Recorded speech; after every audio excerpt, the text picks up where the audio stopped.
आज की online class में आपका स्वागत है। प्रश्नावली 16.1 में हम 8 का सवाल देखेंगे। दिया गया है एक 44 मीटर लंबी 1.5 मीटर ऊंची और 85 सेमी चौड़ी दीवार बनाने में 22 सेमी गुणा 10 सेमी गुणा 7 सेमी माप की कितनी ईंटों की आवश्यकता होगी। तो हमें दिया गया है दीवार की लंबाई। दीवार की जो लंबाई है वो है 44 मीटर। फिर हमें दिया है दीवार की चौड़ाई, वो हमें दी है 1.5 मीटर और दीवार की ऊंचाई, दीवार की ऊंचाई हमें दी है 85 सेमी। अब हमें ये देखना है कि दीवार की जो लंबाई और चौड़ाई वो तो हमें दिया है मीटर में और दीवार की जो ऊंचाई है वो हमें दी है सेमी में। तो हमें सबको एक ही इकाई में बदलना है, या तो सबको हम मीटर में बदलें या सबको सेंटीमीटर में।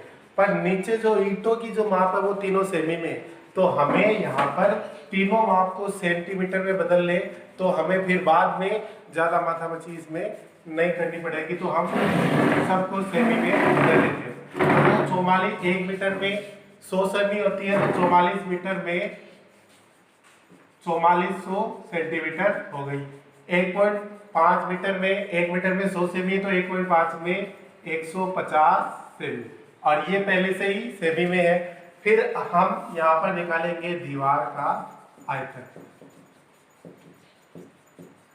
दीवार आपको पता है घनाभ के आकार की होती है, तो इसका सूत्र होता है L गुणा B गुणा H। तो हमने यहाँ पर लिख दिया 4400 गुणा 150 गुणा 85। अब हम इसको हल नहीं करेंगे, क्योंकि जब ईंट का आयतन निकालेंगे और इसका भाग देंगे तो हम यहाँ पर इसको आसानी से काट सकते हैं। तो इसको डायरेक्ट लिख सकते हैं घन सेमी। ये आ गया दीवार का आयतन। अब हमें ईंट का माप दे रखा है। एक ईंट की माप हमें दे रखी है 22 सेमी गुणा 10 सेमी गुणा 7 सेमी।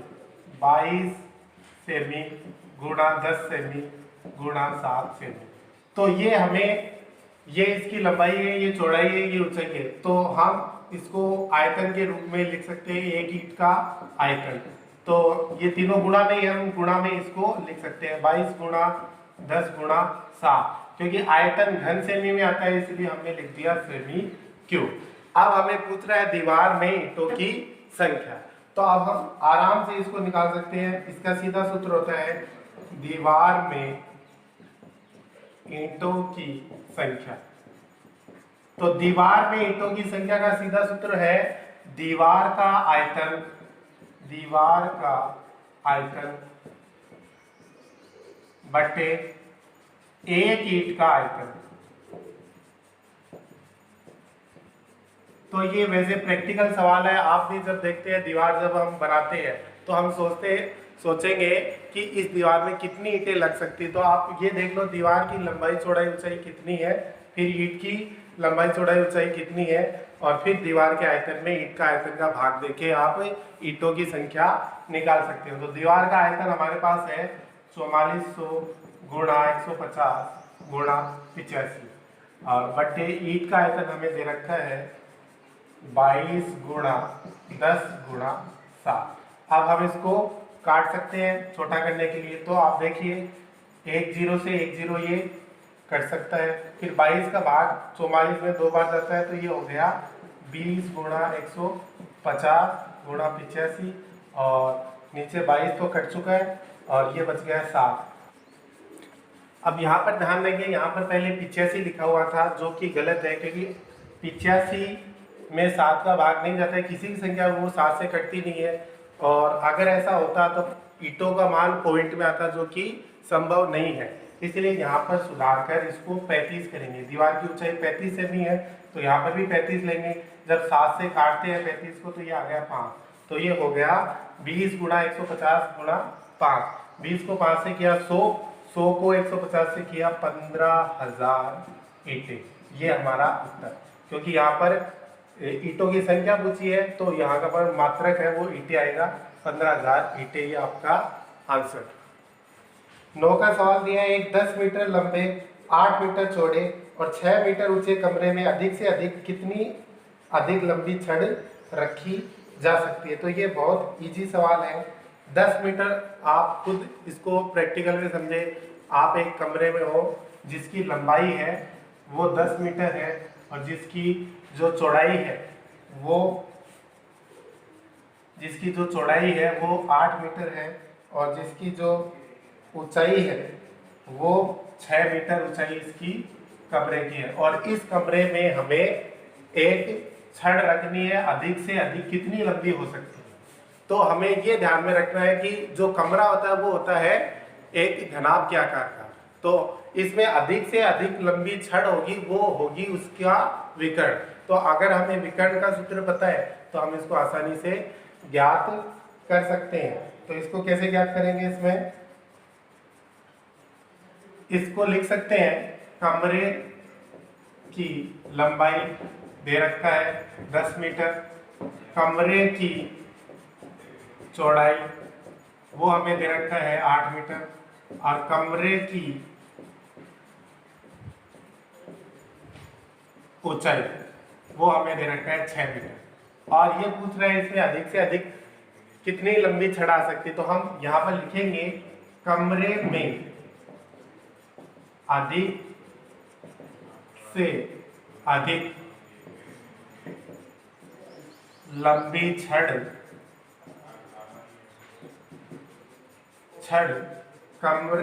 कमरे के विकर्ण के बराबर होगी। क्योंकि कमरा कैसा है, एक घनाभ के आकार का। तो सीधा सूत्र हम घनाभ के विकर्ण का सीधा सूत्र हम लिख सकते हैं, अंडर रूट लंबाई का स्क्वायर प्लस चौड़ाई का स्क्वायर प्लस ऊंचाई का स्क्वायर। तो हमने लिख दिया लंबाई है 10 का स्क्वायर, चौड़ाई है 8 का स्क्वायर और ऊंचाई है 6 का स्क्वायर। फिर अंडर रूट 10 का वर्ग होता है 100, 8 का वर्ग होता है 64 और 6 का वर्ग होता है 36। 10 गुणा 10, 8 गुणा 8, 6 गुणा 6, इन सबको जोड़ दे तो ये आ गया 200। ठीक है, अब हमें इसका अंडर रूट निकालना, तो हमारे पास दो तरीके हैं, या तो भागफल विधि से निकालें या हम इसको इस हिसाब से भी निकाल सकते हैं। 200 को हम 2 गुणा 100 लिख सकते हैं। अब 100 का अंडर रूट तो हमें पता है 10, 2 का नहीं होता, तो 2 को हम ऐसे लिख सकते हैं, जब इसका वर्गमूल करेंगे तो अंडर रूट 2 गुणा 10, क्योंकि 100 का वर्गमूल 10। अब हमें अंडर रूट 2 का मान हमें पता होना चाहिए, ये होता है 1.414 गुणा 10। 10 से गुणा करते हैं, 10 में एक संख्या 1.10 है, तो पॉइंट को एक संख्या आगे ले जाएंगे तो ये हो गया 14.14, क्योंकि मीटर में इकाई है तो मीटर। तो यदि कोई कमरा 10 मीटर लंबा है, 8 मीटर चौड़ा है और 6 मीटर ऊंचा है, तो उसमें हम अधिक से अधिक लंबी 14.14 मीटर या 14 मीटर लंबी छड़ रख सकते हैं। 16.1 का अंतिम सवाल है, सवाल नंबर 12। दिया गया घनाभ की लंबाई चौड़ाई ऊंचाई का अनुपात 5:3:2 है। यदि घनाभ का संपूर्ण पृष्ठीय क्षेत्रफल 558 वर्ग सेमी है तो इसकी कोरों का माप, कोरों मतलब भुजाओं का माप ज्ञात कीजिए। तो बहुत ही सरल सवाल है।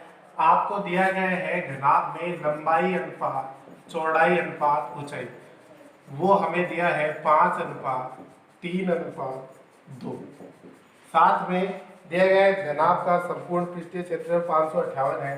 तो हम यहाँ पर लिखेंगे माना, क्योंकि ये अनुपात में माना जो लंबाई है, क्योंकि 5 के अनुपात में तो इसको 5x, घनाभ की जो चौड़ाई है वो है 3x मान रहे हैं, तथा ऊंचाई है वो हमने मान ली 2x है।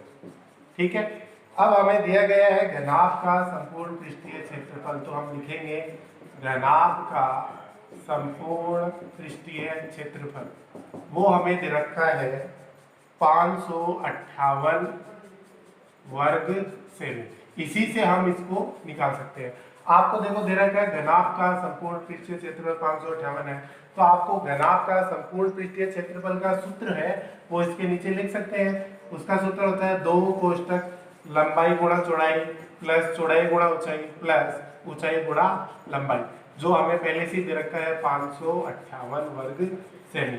अब हमारे पास लंबाई भी है, चौड़ाई भी, ऊंचाई जो हमने मानी है, लंबाई हमने मानी थी 5x, गुणा में d है 3x, तो लिख दिया, प्लस 3x गुणा 2x, चौड़ाई गुणा ऊंचाई, हाँ, फिर 2x गुणा 5x। ये हमने सूत्र में लंबाई चौड़ाई ऊंचाई का मान रख दिया, बराबर हमें दे रखा है 518। अब हम इसको सोल्व करेंगे। 5 को पहले 3 से गुणा किया 15, x को x से किया x की घात 2 या x स्क्वायर, ये ध्यान रखना। फिर 3 को 2 से किया 6, x को x से किया x स्क्वायर, फिर 2 को 5 से किया 10, x को x से किया x स्क्वायर, बराबर 518। अब इनको जोड़ देंगे, 15 और 6 21, 21 और 10 31, x स्क्वायर बराबर 518। अब हमें x स्क्वायर का मान निकालना है, या पहले इसको गुणा भी कर सकते हैं। तो ये आ गया 2 गुणा 31 हो गए 62, x स्क्वायर बराबर 518। x स्क्वायर का मान निकालना है तो 62 इसके बट्टे में आ गया, भाग में चला गया 62। अब हम इसको काट सकते हैं। यदि 62 का इसमें भाग दें तो ये आएगा 9, x स्क्वायर बराबर 9। तो x का मान आ गया हमारे पास, दोनों तरफ हम अंडर रूट कर दे, x स्क्वायर बराबर 9 है तो x बराबर आ गया अंडर रूट 9 यानी कि 3। अब अभी हमें x का मान मिला है, हमें सवाल में पूछा है तीनों कोरों का, मतलब तीनों भुजाओं का मान। तो जो हमने माना था तीनों भुजाएं लंबाई चौड़ाई ऊंचाई, उसमें x का मान यहाँ पर लिखेंगे। तो यहाँ पे कर रहा हूं मैं, इसके आगे का जो है, सबसे पहले हमें घनाभ की लंबाई हमने मानी थी उसको 5x। 5x, x का मान कितना है 3, तो 5 गुणा 3 कितने हो गए 15, ये सेमी में है तो ये आ गई 15 सेमी। उसके बाद घनाभ की चौड़ाई वो हमने मानी थी 3x, तो ये हो गया 3 गुणा x का मान 3 है तो 3 रख दिया, 3 गुणा 3 हो गए 9 सेमी। और फिर घनाभ की ऊंचाई, इसमें भी x का मान 2x था, 2x की जगह 2 गुणा 3 तो ये होगी 6 सेमी। तो ये आपका आंसर आ गया, क्योंकि इसमें तीनों कोरों की पूछी थी। x का मान हमने यहाँ से निकाला और यहाँ पर इसको रख दिया। आज के होमवर्क में आपको सबसे पहले 16.1 में 7 का सवाल, इसमें दे रखा है 6 मीटर भुजा के वर्गाकार फर्श के कमरे में 180 घन मीटर हवा है, तो कमरे की ऊंचाई आप बहुत आसानी से निकाल सकते हो। 180 घन मीटर हवा है, मतलब ये कमरे का आयतन है। आयतन में आपको भुजा दे रखी है वर्गाकार फर्श की, पहले इसका क्षेत्रफल निकालेंगे और ऊंचाई का सूत्र होता है आयतन बट्टे क्षेत्रफल। आयतन में क्षेत्रफल का भाग दे देंगे तो कमरे की ऊंचाई आ जाएगी। उसके बाद जो 10 का सवाल है, एक घन का आयतन 512 घन मीटर है, उसकी भुजा ज्ञात कीजिए। ये बोर्ड में भी आ चुका है, इसलिए आप आसानी से कर सकते हैं। आयतन दे रखा है और भुजा निकालनी है, तो सीधे आयतन का सूत्र रखेंगे और उसको भुजा, उसका घनमूल करके भुजा की लंबाई निकाल लेंगे। फिर 11 का सवाल सेम ईंटों वाला सवाल है जो हमने 8 का सवाल किया था। दीवार का आयतन बट्टे ईंट का आयतन भाग लगा के ईंटों की संख्या निकालें।